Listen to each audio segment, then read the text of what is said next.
Hello friends, how you doing today? Thought I'd quickly hop on here to tell you about something I just read from Canon online.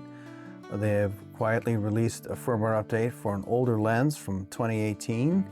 What's unusual about this firmware update is not just bug fixes, it also includes a couple of new features.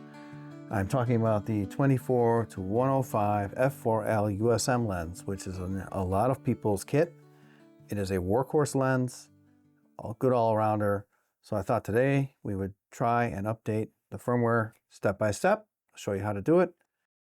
I'm a relatively new photographer myself, so I've never updated a lens before. So let's try it out and see how it goes. It should be fairly straightforward. Upgrading firmware carries inherent risks that you could possibly brick your lens or your camera or both. So if you are not comfortable in doing something like this, take it to a professional. So let's check out what new features are included in this firmware update. Let's see, it says here in the release notes that it adds a full-time manual focus, which allows constant manual focus adjustment on both One-Shot and Servo AF modes. This function is enabled when used with a compatible camera. It does not say what a compatible camera is or which models. It adds the ability to use the focus ring as a control ring.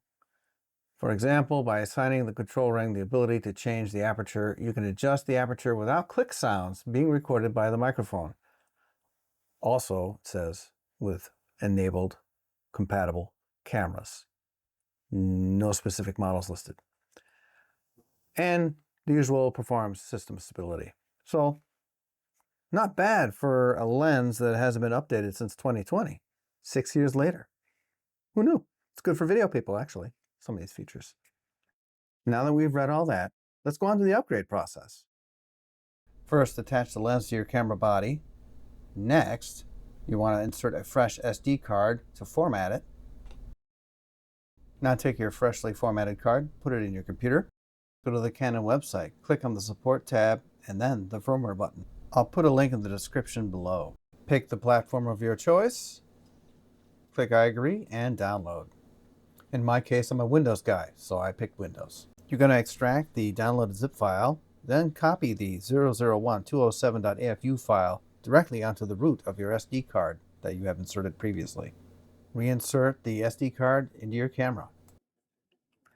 Now, before this next step, it's very important that you have a fresh battery or hook it up to a power source for the firmware upgrade process. If you do not, and the camera turns off in the middle of the process, you could possibly brick your camera or your lens, or both. We don't want that to happen. So make sure you have a fully charged battery in the camera. Power on the camera, click the menu button. Now, make sure you click on the wrench icon, menu number 5, firmware. Choose the lens option, then click OK to update the firmware. Select the new firmware version, then click OK to begin the process. This is where the magic happens. Patience is key. This is probably going to take about 5 minutes. I've sped it up here. Do like it says, do not turn off the power. When it's done, click the OK button and power off the camera. Now, at this stage, it's very important. You turn off the camera, remove the battery for at least 2 seconds. 2 seconds. Put it back in and power it back on. Now you can go back into the camera and check to see that the lens is now firmware 2.07. So there you have it. That was a pretty straightforward process. It was fairly easy. I hope it was for you too. I'll see you next time.